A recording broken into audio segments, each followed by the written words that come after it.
राधे कृष्णा। माघ मास महात्म्य के 21वें अध्याय में हम ब्राह्मण देवद्युति की कथा सुन रहे थे, जिसमें उसने भगवान से भक्ति प्रदान करने का वरदान मांगा था। अब आगे माघ मास महात्म्य अध्याय 22। इतना कहकर भगवान अंतर्ध्यान हो गए।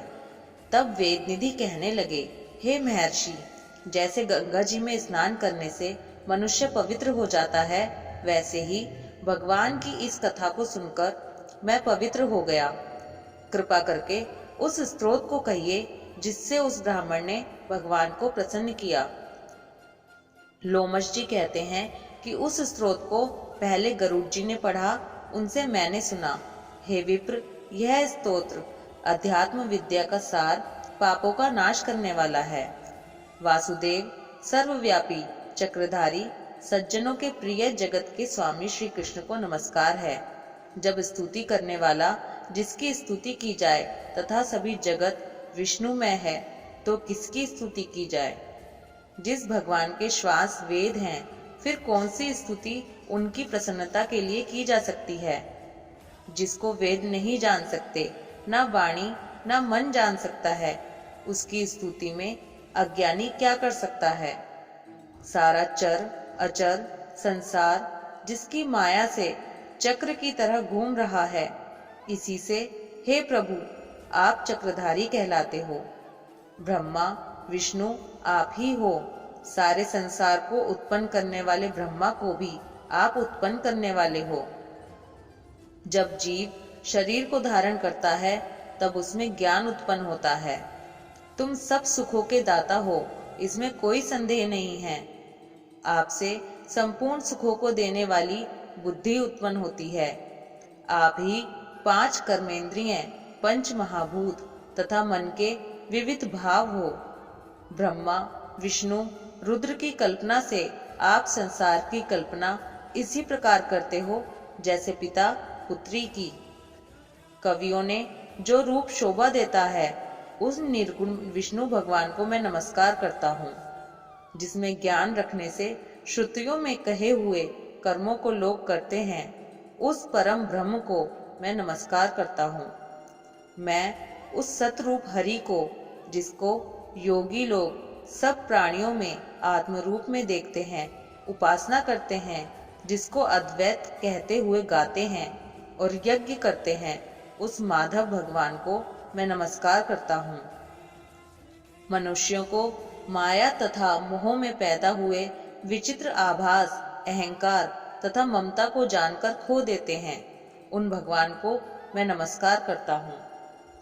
संसार में मनुष्यों के मोह रूपी वायु से सदा भभकने वाली ज्वाला आपके चरण कमल की छाया पहुँचने से नहीं जलाती, जिसके स्मरण मात्र से मोह, अज्ञान, रोग, दुख सब दूर हो जाते हैं, उस अनंत रूप को नमस्कार करता हूँ। जिसमें मिल जाने पर और किसी दूसरे की इच्छा नहीं रहती, जिसको जानकर अद्वैतवादी आत्मा को देखते हैं। यदि विष्णु शब्द का अर्थ और उसके विषय का ज्ञान एक ही होता है, तो इस सत्य से हे माधव, इस संसार की माया में फंसकर तेरे ही ध्यान में रत रहता। यदि वेदांत दर्शन में भगवान सारे संसार में व्याप्त हैं, तो इसी सत्य से भगवान में भरी निर्विघ्न भक्ति हो, जो बीज नहीं है तो भी बिना बीज के स्वयं विद्यमान है। सो वह विष्णु भगवान रूपी रंग से हमारे बीज के टुकड़े टुकड़े को, जो सृष्टि स्थिति तथा लय के लिए ब्रह्मा विष्णु महेश 3 रूप धारण करते हैं और कार्य में सत रज और तम इन तीनों गुणों में विद्यमान है, वह भगवान मुझ पर प्रसन्न हो। जो प्राणियों के हृदय रूपी मंदिर में निर्मल देव वास करते हैं, वह भगवान मुझ पर प्रसन्न हो। जो अविद्यापूर्ण संसार का त्याग करता है, जगन्मय आप हो। आपका बनाया हुआ विश्व आनंद करता है, आपके त्याग करने पर अपवित्र हो जाता है। उसका साथ करने पर भी तुम बिना साथ के बने रहते हो। विकार रहित जिनके चारवाक पंचभूत योग से पैदा हुआ, चैतन्य मानते हुए उपासना करते हैं। जैन लोग आपको शरीर का परिणाम मानते हैं और सांख्यवादी तुम्ही को प्रकृति से परे पुरुष मानकर ध्यान करते हैं। जन्म इत्यादि से रहित चैतन्य रूप सदा आनंद स्वरूप उपनिषद जिसकी महिमा गाते हैं। आकाशादि पंच महाभूत, देह, मन, बुद्धि, इंद्रियां सब कुछ तुम ही हो, तुमसे अलग और कुछ नहीं। तुम ही सब प्राणियों को उत्पन्न करने वाले हो और मुझको शरण देने वाले हो। तुम अग्नि, रवि, इंद्र, होम, मंत्र, क्रिया तथा फल सब तुम ही हो। कर्म के फल देने वाले वैकुंठ में तुम्हारे सिवाय कोई नहीं है। मैं तुम्हारी शरण में हूँ।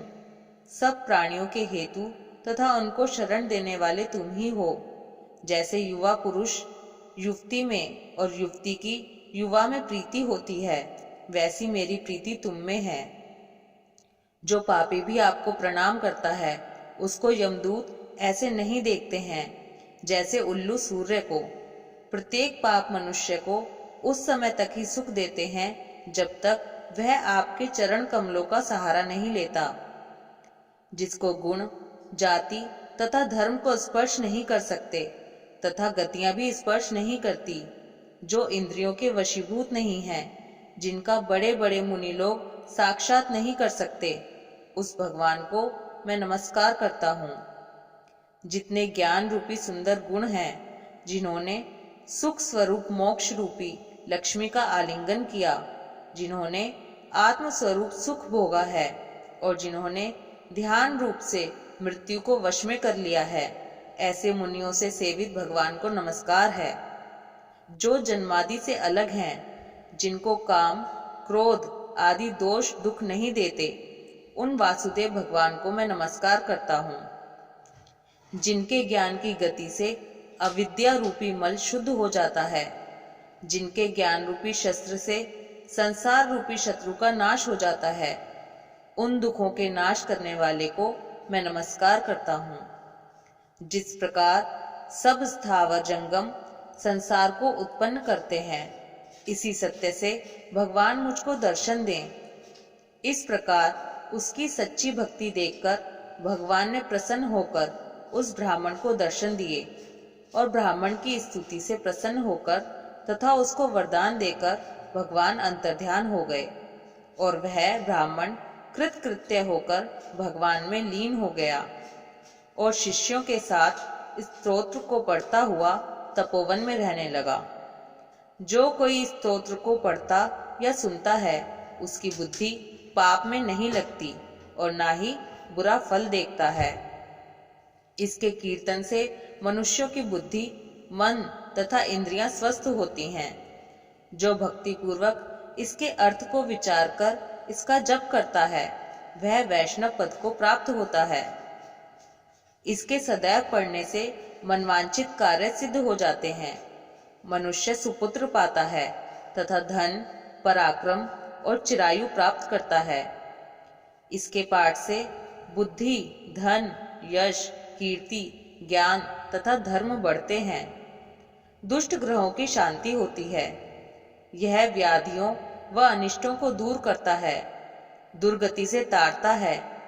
इसके पढ़ने से सिंह, व्याघ्र, चोर, भूत, देव, पिशाच और राक्षस का भय नहीं रहता। जो भगवान का पूजन करके इस स्तोत्र को पढ़ता है, वह पापों से ऐसे ही अलग रहता है जैसे जल पंख से कमल। जो इस स्तोत्र को 1 काल, 2 काल या 3 काल पढ़ता है, वह अक्षय फल प्राप्त करता है। जो मनुष्य प्रातः काल इस स्तोत्र का पाठ करता है, वह इस लोक और परलोक में अक्षय सुख पाता है। देवद्युति का बनाया हुआ यह स्तोत्र भगवान को अत्यंत प्रिय है और भगवान के दर्शन कराने वाला है। योग सागर नाम का यह स्तोत्र परम पवित्र है। जो कोई भक्ति पूर्वक इसको पढ़ता या सुनता है, वह विष्णु लोक को जाता है। अब पिशाच मोक्ष की कथा कहते हैं। इस प्रकार माघ मास महात्म्य का 22वां अध्याय समाप्त हुआ। ओम माधवाय नमः। राधे कृष्णा।